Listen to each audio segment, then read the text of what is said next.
Hello दोस्त, दो बदलाव होना है बाकी। कंपटीशन लेवल बदलेगा या नहीं। Technician grade 1 M3 RRB Bilaspur का एनालिसिस आरटीआई डाटा आने के बाद एलपी से भी देखेंगे। न्यू रजिस्ट्रेशन और आरआरबी चेंज, अभी दो बदलाव बाकी है और दोनों बदलाव का प्रभाव तो पड़ेगा कंपटीशन लेवल पे। हालांकि वैकेंसी बढ़ी है लेकिन नए कैंडिडेट भी जुड़ेंगे।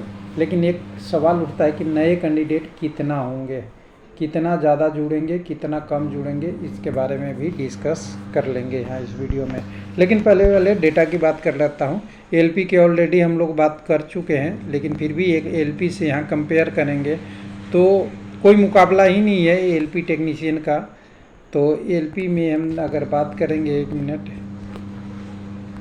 एलपी की बात कीजिएगा तो यहाँ पे देखिए एलपी में आप देखेंगे तो बिलासपुर में पर वैकेंसी ओवरऑल 8 कैंडिडेट हैं।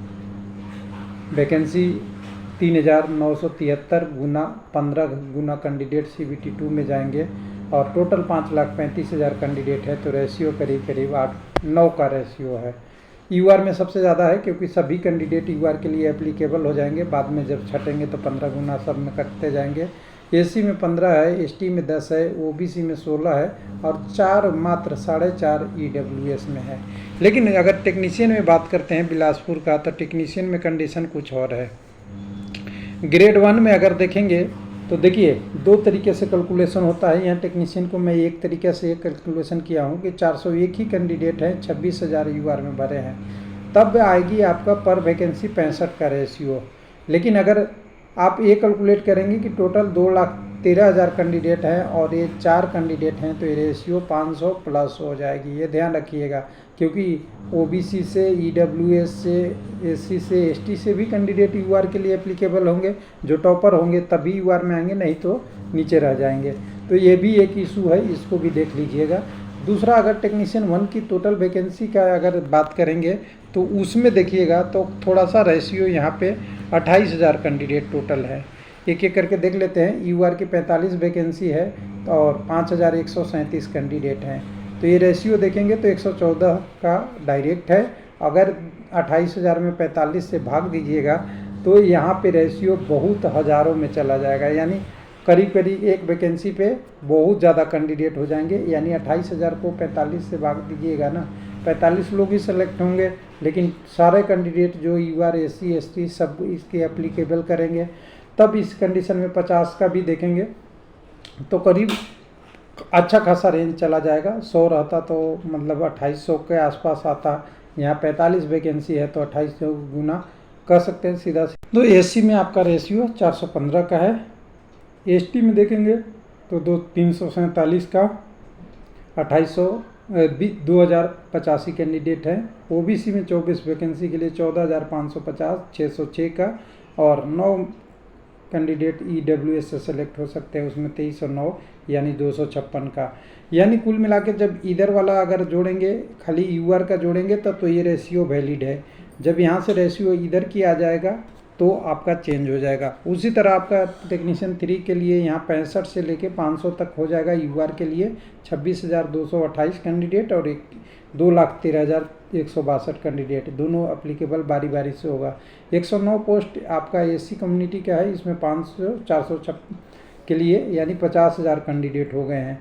49 कैंडिडेट हैं एससी के, एसटी में जा सकते हैं 13,000 हैं यानी 269। ओबीसी में 201 जा सकते हैं, 1,11,000 कैंडिडेट हैं यानी पर वैकेंसी 547 कैंडिडेट। उसके बाद आपको 75 वैकेंसी आपका किसका है, ईडब्ल्यूएस के लिए 11,994 कैंडिडेट, 159 का। तो सब जगह अभी तक जितने डाटा आए हैं उसमें ईडब्ल्यूएस का रेशियो हमेशा कम है और ईडब्ल्यूएस के बहुत कैंडिडेट यूआर में कलेक्ट होते हैं, तो फिर ये रेशियो और कम हो जाएगा। अब कुल मिला के अब दोनों कंडीशन की बात करते हैं जिसकी हमने अभी बात किया था। तो दोनों कंडीशन में देख लीजिए, पहला आरआरबी चेंज होगा। अभी उसका लिंक आना 2-4-10 दिन में आ जाएगा, नेक्स्ट वीक में आ जाएगा या इसके आसपास आ जाना चाहिए। तो आरआरबी चेंज होगा तभी ये रेशियो चेंज हो जाएगा, कंडीशन भी चेंज हो जाएगा। और दूसरा, न्यू कैंडिडेट फिर अप्लाई करेंगे, कौन से आरआरबी में कितना अप्लाई करेंगे तब भी चेंज हो जाएगा। तो कुल मिला के अभी ये केवल स्टडी पर्पस से है, एक्चुअल डाटा नहीं है, लेकिन कंपटीशन लेवल चेंज होगा। लेकिन अब लोगों का सवाल है कि न्यू रजिस्ट्रेशन कितना आएगा। तो देखिए तो यहाँ पे पहला फैक्टर ये है कि जो अभी न्यू रजिस्ट्रेशन का एजुकेशनल क्वालिफिकेशन होगा उसका डेट क्या होगा। तो इसमें पहला दूसरा दोनों ऑप्शन देख लेते हैं। पहला ऑप्शन रहेगा कि ओल्ड नोटिफिकेशन जो फरवरी मार्च की आई थी वही डेट रह गया, तो एप्लीकेशन में बहुत कम, यानी जितनी वैकेंसी सब आरआरबी में अप्लाई हुआ है उससे 10% के आसपास ही भरेगा, चेंज होगा। लेकिन अगर एजुकेशन क्वालिफिकेशन बढ़ा दिया और एलिजिबिलिटी डेट बढ़ा दिया तो कैंडिडेट बहुत ज़्यादा बढ़ जाएंगे और वो संख्या अनुमान हम नहीं लगा सकते हैं। तो न्यू रजिस्ट्रेशन इस पर डिपेंड करेगा।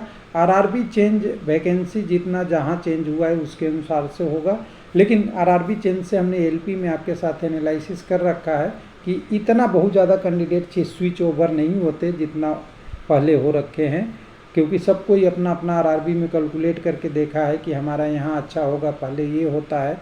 तो चेंज तो होता है, 2 लाख 3 लाख फॉर्म चेंज होते हैं, लेकिन टोटल बहुत ज़्यादा अंतर नहीं पड़ता। तो कुल मिला के अभी वेट करना चाहिए। अभी डाटा जैसे जैसे आ रहा है आप लोग के साथ हम लोग शेयर कर रहे हैं और समझ रहे हैं क्या चीज़ें, क्या कंपटीशन लेवल बढ़ रहा है। हालांकि यहाँ पे CBT 2 होता तो कंपटीशन लेवल अलग होता, केवल एक CBT 1 होने के कारण से यहाँ कंपटीशन का सिनेरियो बहुत चेंज हो रहा है। थैंक यू, धन्यवाद।